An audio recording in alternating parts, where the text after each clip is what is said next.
Se você quer saber o porquê que seu processo não anda no INSS, não pula esse vídeo. Meu nome é Rodolfo Hammer, eu sou advogado especialista em direito previdenciário. E minha equipe e eu criamos um canal no YouTube onde você poderá entender os motivos pelo qual o seu processo continua demorando no INSS. Assim, siga as nossas redes sociais e assista todos os vídeos que nós postaremos no YouTube. Aguardo você!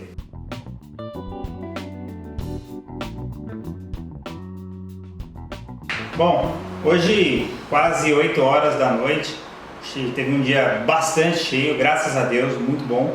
E eu vim aqui agora gravando alguns vídeos de dicas previdenciárias sobre auxílio emergencial, sobre benefícios, etc. para você que é o nosso inscrito aqui no canal. Então, vou pedir para que você já compartilhe, divulgue, clique, ative o sininho e se inscreva no canal para que a gente sempre possa postar e você tenha acesso a dicas previdenciárias. Mas o que eu quero trazer hoje é que após um dia de gravação, de trabalho bastante corrido, veio um insight e eu queria dividir esse insight com vocês. Eu tive uma audiência hoje e nessa audiência aonde se tentava provar a dependência de um filho maior, inválido, a dependência econômica com o seu genitor. E nós temos uma certa dificuldade de provar isso, não só nesse processo, como em diversos processos em que a gente patrocina aqui pelo escritório, ou que a gente verifica de colegas, a gente verifica pessoas buscando a prova de que A é dependente de B. E nós, muitas das vezes, o INSS não paga, ou nesse caso específico era a SPPrev, que é a São Paulo Previdência, não queria pagar. E o que eu quero trazer de dica prática, realmente num bate-papo mais íntimo com você que está aqui nos assistindo? Eu quero trazer que é muito importante, que você que está vendo esse vídeo agora, presta atenção, pega lá, corre lá, dá pause agora, corre, pega papel e caneta para anotar algumas dicas que nós vamos aqui trazer para que você tenha essa prova de dependência econômica mais facilitada, se for preciso, por exemplo, um processo administrativo e depois um processo judicial, como era do nosso caso aqui da audiência de hoje. Olha que interessante, no caso específico, a SPPrev, ela não aceitou, ela pede 3 provas de dependência, ela não aceitou a conceder a pensão por morte, alegando em suma que só foi apresentada uma prova. Nós sabemos que a questão de 3 provas, ela está mais, a gente chama no direito de um rol exemplificativo. Aquilo é um exemplo do que você tem que estar, mas não é taxativo, não obrigatoriamente tem que ter 3 provas. O que você precisa é provar dependência, e às vezes basta uma prova que o juiz, no caso, entende pela dependência. Tem juiz que fala, além dessa prova eu quero ouvir testemunhas. Foi o que exatamente aconteceu no caso. Mas o que eu quero trazer aqui é a importância de você preparar esse tipo de documentação, porque a gente sabe que na prática existe dependência, mas para a prova judicial é importante ter documento. E aí as pessoas que nos procuram, ou a maioria das lamentações que a gente ouve é nesse sentido, falando, olha, a pessoa sempre foi meu dependente, só que eu não tenho documentos. Aí você fala, mas você tem algum depósito que ele fazia, ou que você fazia na casa? Não tenho, porque eu dava em dinheiro na mão. E aí acaba fazendo com que o processo ele seja mais dificultoso. Então, como dica prática, bem objetiva, já que você pegou papel e caneta, o que é importante a gente ter para fazer esse tipo de prova? Número 1, comprovantes de residência no nome do A e do B. Eu vou sempre me referir como A e B, mas são das pessoas, né? Então, imaginemos, neste caso específico, o pai era falecido, o pai faleceu e ele deixou um filho maior, e esse filho maior é um filho maior incapaz, que não tem condições de trabalhar. E por isso, nós entendemos que ele tem sim direito à aposentadoria, não, à pensão por morte pelo falecimento do seu pai. E o que a gente verifica num processo? Por exemplo, se nós temos, todo mundo deve ter conta de luz.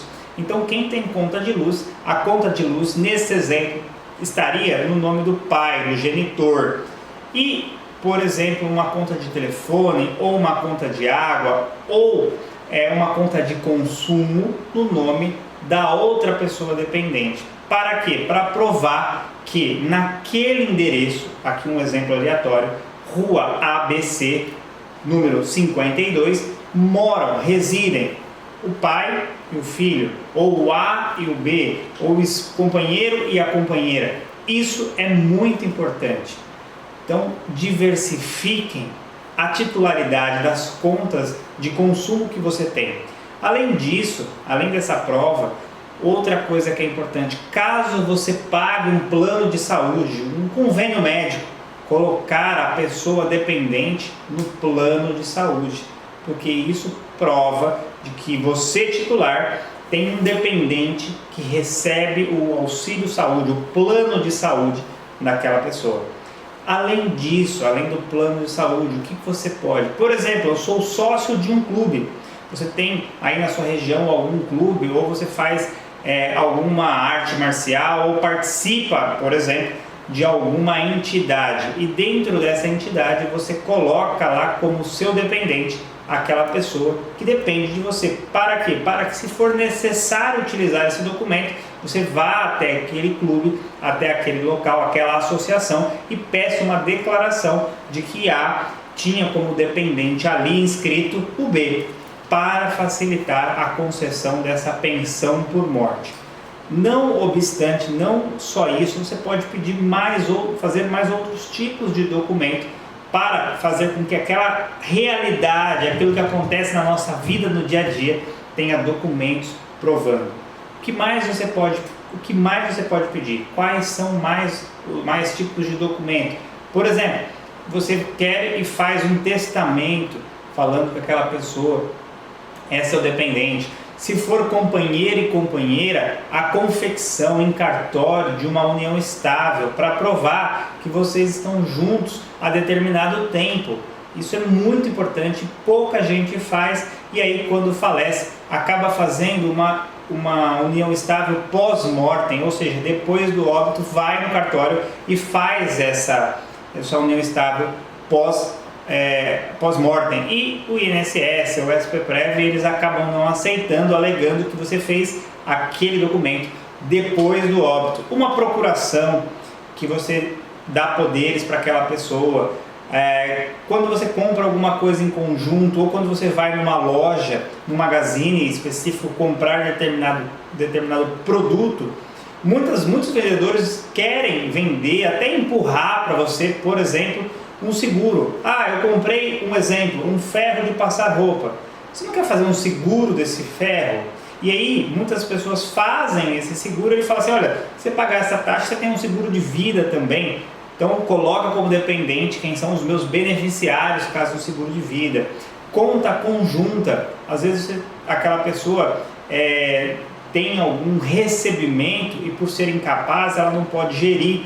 E aí você tem uma conta conjunta, tem ela como dependente, ou quando são companheiros, para provar essa dependência, a conta conjunta num banco que você abre de maneira muito fácil, muito simples. E além disso, a gente ainda pode ver outros documentos mais que provem uma relação de dependência. Por exemplo, eu deposito dinheiro na conta daquela pessoa, o contrato de aluguel, aonde mostra que naquela residência mora 2 pessoas, mas o responsável financeiro pelo pagamento do aluguel é a pessoa A e o B mora junto com ele.